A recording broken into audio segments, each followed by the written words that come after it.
సుమన్ టీవీలో మీ personal and business promotions కోసం కింది నెంబర్కి కాంటాక్ట్ చేయండి. నమస్తే, నేను విజయ్.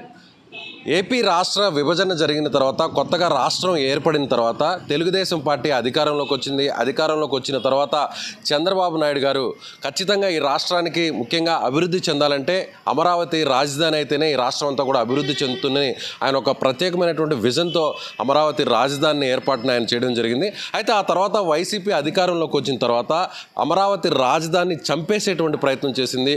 3 రాజధానులకు సంబంధించినటువంటి అజెండాను తెర మీదకు తీసుకొచ్చారు. ఆ తర్వాత అమరావతి రైతులు ఎవరైతే రాజధాని కోసం వేల ఎకరాల భూములు ఇచ్చినటువంటి రైతులందరూ కూడా పోరాటం పాట పట్టినటువంటి పరిస్థితి. చాలామంది కూడా ప్రస్తుతం మనం ఇక్కడ ఏదైతే అమరావతి ప్రాంతంలో ఉన్నామో ఆ ప్రాంతానికి సంబంధించినటువంటి రైతులంతా దాదాపుగా కొన్ని రోజుల పాటు, అంటే మనం అక్కడ చూడొచ్చు, వీరందరూ కూడా ఇదే విధంగా దాదాపుగా 1632 రోజులు ఈ రోజుతో పాటు, అంటే ప్రస్తుతం ఈ రోజుకి దాదాపుగా 1632 రోజుల నుంచి వరుసగా కూడా నిరవధికంగా వీరందరూ కూడా ఇక్కడ దీక్ష చేస్తున్నటువంటి పరిస్థితి. ఇప్పుడు తెలుగుదేశం పార్టీ, అదేవిధంగా జనసేన, బీజేపీ కూటమి భారీ మెజారిటీతో, ఎవరు ఊహించని మెజారిటీతో విజయం సాధించారు.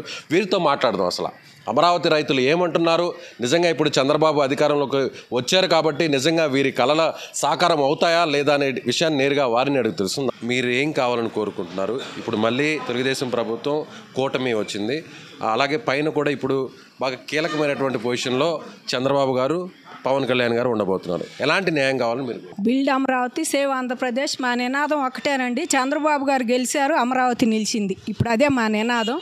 వాళ్ళు బాబు గారు గెలిచిన తర్వాత మాకు చాలా క్లారిటీ వచ్చింది. కూటమి అనేది వచ్చిన తర్వాత కేంద్ర సహకారం కూడా ఉంటుందని. ఇందులో అమరావతి ఇప్పుడు మాకు కౌళ్ళు రావాలి. అసైన్డ్ భూములకి 4 ఏళ్ళ నుంచి జగన్ వచ్చిన కాడి నుంచి అసలు అసైన్డ్ భూములు అమ్మటానికి లేదు, కొనటానికి లేదు. ఎస్సీలు ఆయన చుట్టాలి కదా, అందుకని వాళ్ళందరికీ ఒకటే న్యాయం చేశాడు. అమ్మటానికి లేదు, కొనటానికి లేదు. అది వాళ్ళ కౌళ్ళు కూడా లేవు. అలాంటివి చేసినప్పుడు ఇంకా ఆయన ఏమంటాడు? ఇప్పుడు అవన్నీ తేలవాలండి లెక్కలు. మేము కూడా బాబు గారి దగ్గరికి వెళ్ళినా రైతులు ఇంకా మేము కూర్చుంటాం ధర్నా.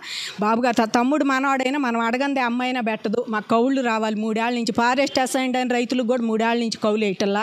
మాకు అసలు పోయిన సంవత్సరం మామూలు పట్టా భూములకు కౌలు లేదు, ఈ సంవత్సరం ఇవ్వాలి, టైం కూడా ఇచ్చింది. అసైన్డ్ భూములకి ఇవ్వటం లేదు. మరి ప్లాట్లు ఇవ్వని పొలాలకు కూడా ప్లాట్లు కొట్టారు. కొంతమందికి ఇవ్వని పొలాలు కూడా మాకు రిటర్నబుల్ ప్లాట్లు ఆ పొలాల్లో కొట్టారు.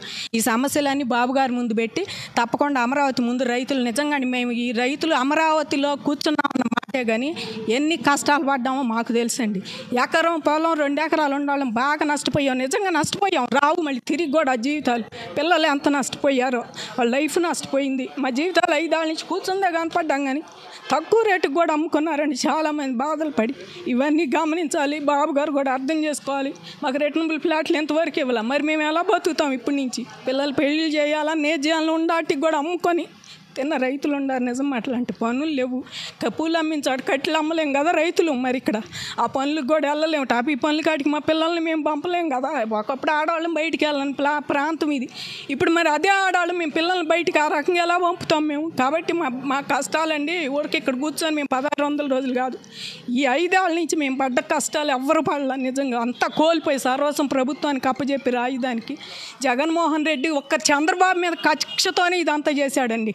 మా మీద అని కదా, ఆయనకి జనం కాదు, కడగ్గానే భూములు ఇచ్చేశారు. ఇంత భూమి అని చెప్పి అభివృద్ధి లేదనే పేరుతో అభివృద్ధి చేస్తా 3 ప్రాంతాల్లో అని నువ్వు అన్నాడివి. మరి పోలవరం ఎందుకు ఆపావు?